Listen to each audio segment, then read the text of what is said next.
So, welcome to the last stage event of Reload Land 2025 on Saturday.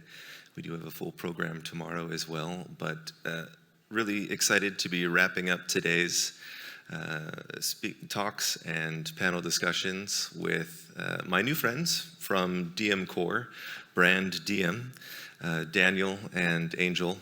And it's hard to know where you guys are from. I know there is a third member of the team that is unfortunately stuck doing the work over this weekend, but we're really glad that you guys are both here. Yeah, I mean, we're super thankful to be here as well, and it's such a nice event. So great to see all these people here, and I mean, the energy is so pumped. It's super nice. And I think it fits well with the aesthetic that you guys have created. Before we get into talking right away, I would love to just take a quick look at the video that you've brought with you.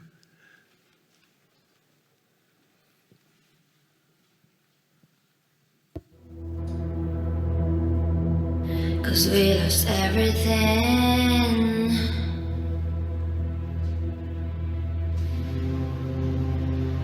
We had to pay the price.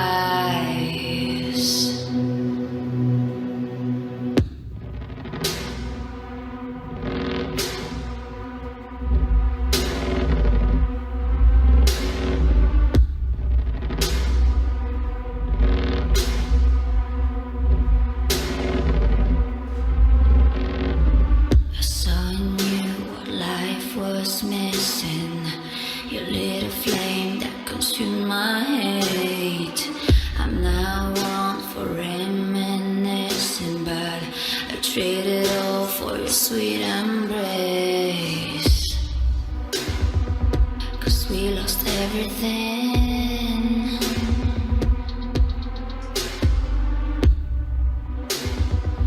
We had to pay the price.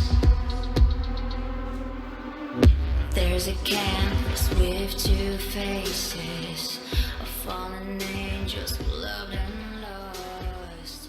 It was a very cool. Thank you. Yeah, it's neat that the weather here in Berlin just wrapped up a nice storm too, so it's a good transition away from that. It is absolutely perfect. It's the true cyberpunk vibe, I think. Yeah, absolutely. Daniel, you came in from Denmark. And yes. Angel, you came in from Italy. Your third colleague is somewhere in India right now. Exactly. We're not sure exactly where, but he's in India, supposedly. Okay, I have to know, how did you guys come together to make this beautiful machine in front of us? Well, it's a kind of long story, so I'll try to keep it somewhat short. We met, all of us, in Turin, in Italy, years ago. Came together through transportation design. That is mainly our common shared passion interest. And we came together to study the field and learn getting into this industry, what it takes, how people are approaching it. And through these studies, we met Angel, and Angel was working as a mentor, and since then we have been keeping in touch and then started collaborating because we came here and we saw all these new opportunities with electric, and we already started thinking from years back, okay, what are the options? Because, I mean, that's really what we're seeing here with the industry. We see something new, like a new approach to doing motorcycles, to doing two-wheelers, where it's like you can see these sparks of ingenuity, of creativity, and everybody's trying new solutions, and nobody has like the one formula that everybody follows. And we found this space where we can see a formula that just makes sense to us. Mm-hmm. And so a lot of previous experience with traditional ICE motorcycles, and saw this as an opportunity to go wild, essentially. Yeah, exactly. That is right, what we did. Mm-hmm. And can you tell me about this beautiful machine that's in front of us right now? Yes, so this beautiful machine in front of us right now, this is the DM Concept X01. It is our spearhead prototype that is working as both a motorcycle in of itself, and also presenting the brand DM that we're establishing. And the main goal with it is, as we said, we're seeing new opportunities, new solutions. And we're thinking all the way from the beginning. There's a potential for mass production of some really clever solutions. And that's where we started, from the very basics, like all the way into the small details. We're saying, okay, everything can be done in a new way. And it's kind of like this way where it grows from one step leading to another. One solution brings new problems, and we solve the problems, and they create this kind of network of ways you can see design, see engineering, and that is basically how it's coming through. I know you brought some slides with you. I would love to see a little bit of the behind the scenes of how this all went together. Yeah, let's see if we can get this on here. So as we said, we're taking all the way from the beginning. Of course, everything starts with an idea in your mind. You have some thoughts about, okay, what you want to do. And once you have those thoughts, you need a language to communicate to other people you're working with. And one of the first steps is, of course, the design phase with the 2D illustrations, drawings. How many hundreds of these did you go through before landing on this particular constellation of parts? Hundreds, thousands, I think. No, I mean, we lost count, and it's like you sit every single day, you do small sketches, and then you do variations, so it's never ending. Set 3 designers on the loose with endless amounts of paper and CAD and just let them run wild. Yeah, goodbye rainforest. So much for green mobility. It's a double-edged sword. But yeah, this is how we started. We're seeing every single small piece getting attention to detail, and that's really what, even in the very early stage, we're thinking of all the different parts that at the end have to come together. And for this, you need both an understanding of the design, the form, the aesthetics, but also the engineering. Because if you only pay focus on one part initially, then usually you will end up at the end, you'll have a lot of compromises because the engineering have to make sense.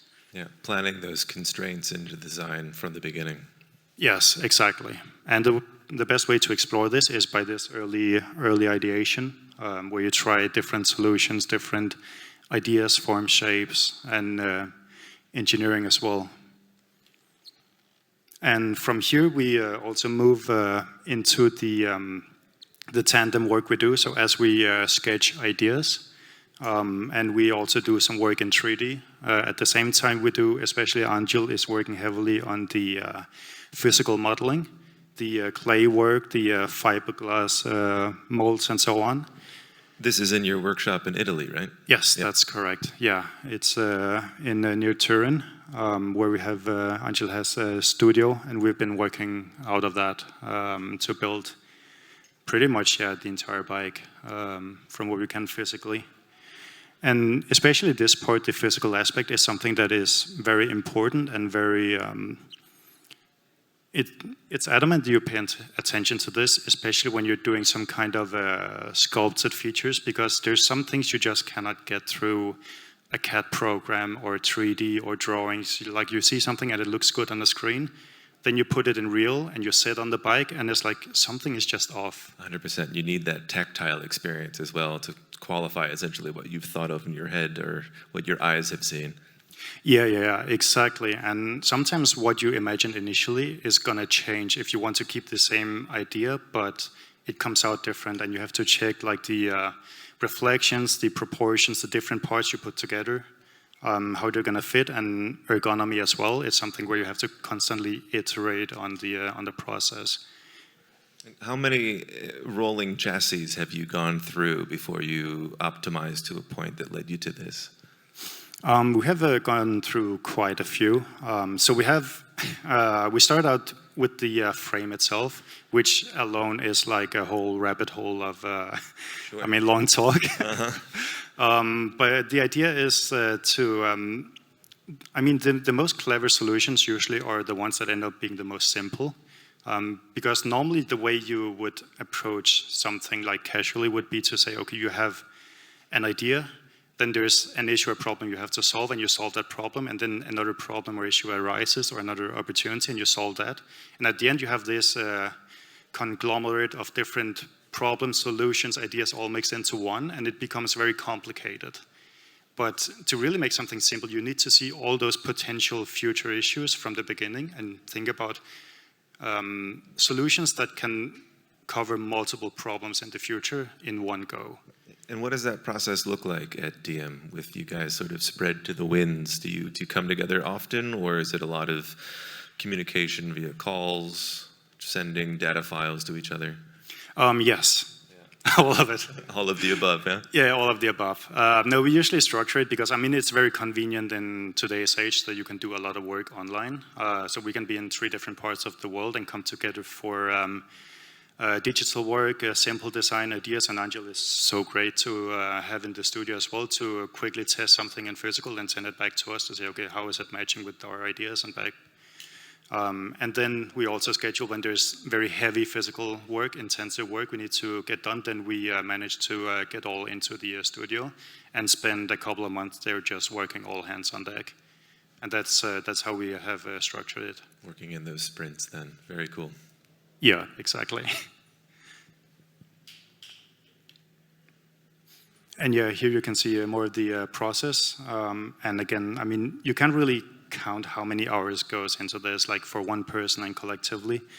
There's, I mean, Angel, you know more better than me, honestly, about the stages of clay modeling, molding, sanding, filling, painting, sanding, painting, sanding again. And at the end, it's all to achieve this ultimate result you have in your mind, you know is possible.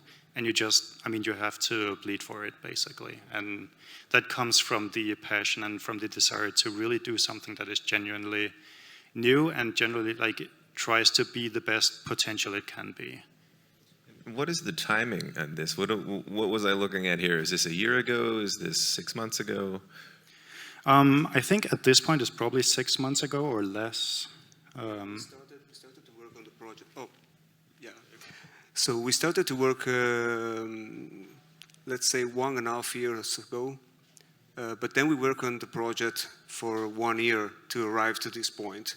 Now we are starting to show the bike all around to have some feedbacks, and of course searching for supplier partners and people who can help us to reach the final result, which is go in production and produce it as mass production. But what Danny was saying is true. I mean, we started sketching on papers, but then it's also important to sketch on clay and keep sketching and put your ideas to improve the final product. Because it's not just the simple idea that becomes the final product. It's improve the idea and work on the idea very hard and every day. And we used to say, before we leave the studio, let's have a sleep on it, and then we return tomorrow. And we all know that our brain was keep working on the project while we were dreaming about it. And that's probably the way we achieve the final result. I mean, it's not a matter of the first inspiration, but it was a matter of 1,000 nights of inspiration and dreams fitted on the bike. This is why I feel it mine, and also Daniel, I know you feel it as yours, and it's finally the DM motorcycle. When you began that process of chiseling out what would become this, did you have particular design concepts or elements that you knew from the beginning you wanted to incorporate? I think we had the main key part was the combination of the motor and the frame, because everything grows from that. And the unique part, I mean, there's a couple of bikes here as well. We're incorporating the wheel into the rear axle on the wheel. The motor onto the axle of the wheel. And this, of course, frees up a lot of space that you couldn't have free with a traditional bike layout. So we have, normally you would have the motor, you would have the gearbox, different control systems and wires, and they would all be in the center, causing the battery to be squished and be upright, and then you need the frame to go around it. And this entire package is different. So we have gone with a single beam center, very simple, very strong, and very elegant solution to this new approach. And we knew from this, okay, the beam of the frame is going to be so iconic. makes this like entire line from the front of the handlebars all the way down into the shock and then into the rear wheel. And this kind of line gave us the reference to really imagine what kind of designs could fit on it, what kind of energy and character.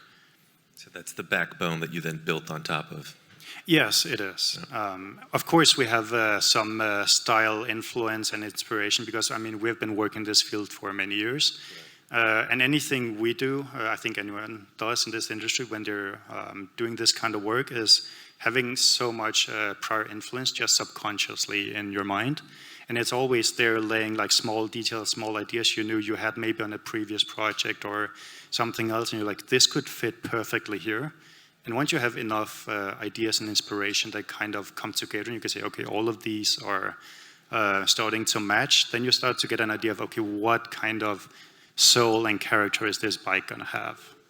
And is it a democratic process when you potentially reach a design decision that is not agreed upon at DM, or is there a method that you use to move forward and make progress and create a collaborative product together? No, we put on the boxing gloves and then this last man standing. Good, that's right. You told me to bring those today. Yeah, I did. It's very democratic. No, it is actually, it's interesting. I think it's it's a highlight of the team because of course anyone can have different ideas and opinions. But I think also from our experience, we are very aligned in the mindset and the general direction that we want to push towards. So we can be very confident that the ideas and the ways of thinking among each member of the team is homogeneous. It's like moving in the same direction. And sometimes it's just a matter of, okay, we want to do this part in a certain way, and we have 3 different proposals from each one of us. And they're all great proposals. And then it's just a matter of, okay, we argue a bit back and forth, we present what are the benefits and drawbacks of each solution, and then it's usually quite a logical step at the end, once you have all the opinions and ideas on the table. And what is that direction that you're moving in with this bike, with this brand, with this concept, with effectively an exploration of the future of electric two-wheeler mobility? Yes, it is very much an exploration of it, but it's also a matter of making it concrete, in the sense that we want to deliver this kind of exploration to people, not just as a showpiece that they can come and look at and say, oh, this is really cool, and then forget about it. So our point is to bring this vision into production. And with this in mind, we have developed everything, so all of the volumes, all of the stress parts are with the final engineering proposition in mind. So we have the space and the components for the battery, for the motor, for the inverter, for all the electronics, and how they're going to fit together as a part of the backbone. Mm-hmm. And have you already begun the exploration of putting this into mass production? Yes, I mean, we're in the process of it. It is, of course, going to take probably a couple of years to do all of the engineering and certification, and we're working with different teams, and we're doing a lot of, I mean, basically all of it is being done in-house in terms of designing the formula for the different solutions and then bringing engineers in to help finalize and make it ready for production, not just in the sense of yeah, this can be built technically, but at whatever price point could be crazy.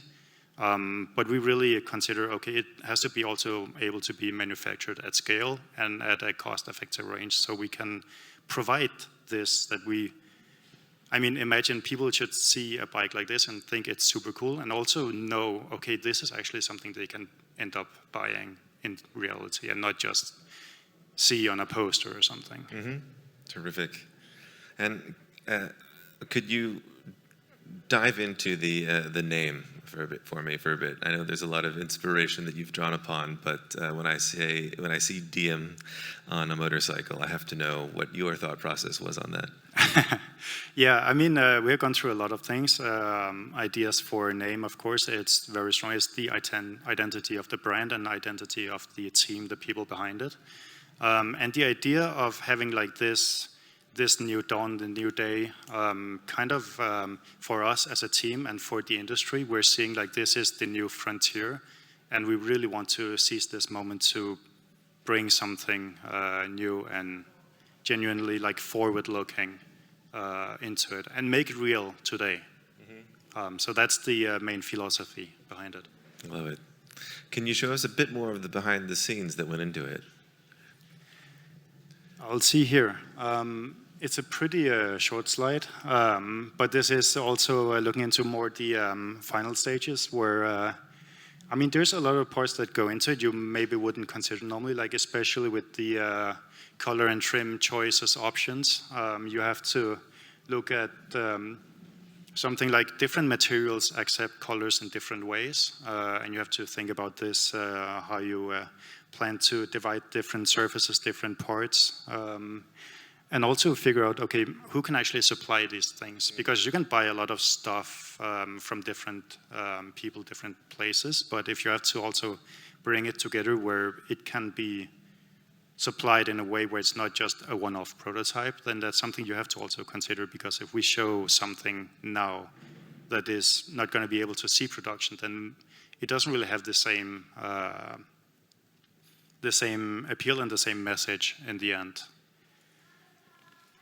And I mean, it is a very long process. The thing we can really say is the last 10-20% is where you really see the bike coming to shape like this. And the prior ones, if we just go back, like these stages here, is something where you can sit for weeks and months, and it doesn't really maybe feel like there's a lot of like major change coming to the bike, but you know, like once all those things come together, then suddenly within a few weeks you go from the clay modeling, from the gray filler, and onto something that looks like, oh wow, now it's actually a bike. It's a motorcycle. You could jump on that and take it on the Autobahn. Yeah. That's what. Like, then you start thinking, okay, this is something serious you're working on. Yeah. And of course, a big part of it is also the 3D development we're doing simultaneously. So that's the good part about having both physical and digital mediums. You can work physically on the shapes and volumes, and then you can also work in 3D to play around with different color options, different reflections and lightings, and see, okay, what works, what doesn't work.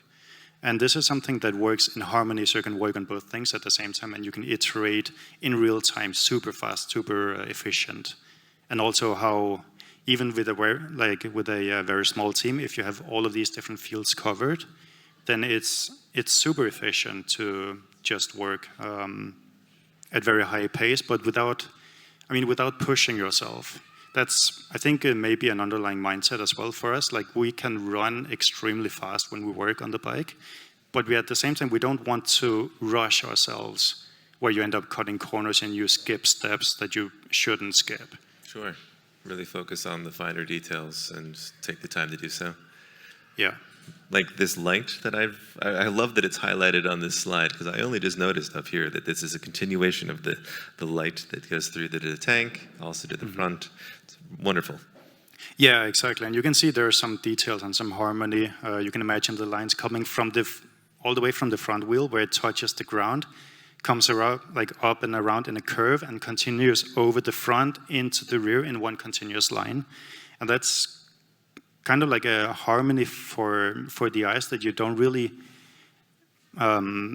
see until it's there, and then it just makes sense, even though it is, it's not something you really see on traditional bikes either, and that's really something we were thinking, okay, this is a completely new platform, new drivetrain. We should think every single line, every single aspect from the ground up and see, okay, what is actually possible with a bike. And we're thrilled to have you here at Reload. You have a pretty large following online as well. What's the next step with this bike? Get it in front of as many people as possible, or do you want to retreat and continue to optimize sort of in the background for a while? Of course, we want to show it to as many people as possible. And it's also a matter of timing, because for us now, the big time investment is going to go into the engineering and the homologation, because as we said, we want to bring it into production. And we want to be sure that once we really start pushing the bike for the public, it should also be not a too long distance from people seeing the bike and people being able to also buy it or lay down like orders on it. We don't want to let people just wait for years and start speculating, oh, is this ever going to come into production or not? And who knows, there might also be improvements in engineering until then, where we're always keeping an eye on the industry, what's up and coming in terms of battery technology, in terms of new motor solutions and so on. And that's the benefit of being a small upstart brand. You can really move fast and you can pivot as soon as you see a better opportunity than what was available 2 years ago. Yeah, I think that's generally one of the most exciting aspects of the electric mobility industry is that battery technology, it seems like every 6 months is doing something that was unfathomable 5 years prior. And now we're talking about new chemistries and higher densities that really make it more affordable and also more practical on a motorcycle that has a limited amount of real estate for that sort of thing. Yeah, exactly. And also being able to cut some of the rare earth metals and so on, because it is green mobility at the end of the day, and we wanted to keep that in the spirit as well. And it's great to see that so many people are coming together to really push in this industry. And are you making that engineering happen here, in India, in Denmark, in Italy? Yeah, I mean, we have collaborators around the world as well. Some of it is being developed in India. Of course, the prototype and the frame manufacturing and so on is being done in Italy for now. And then we have some teams who work with in China as well. So it is really multinational in the best sense, because there's always some people who do things better in some parts of the world and different opportunities.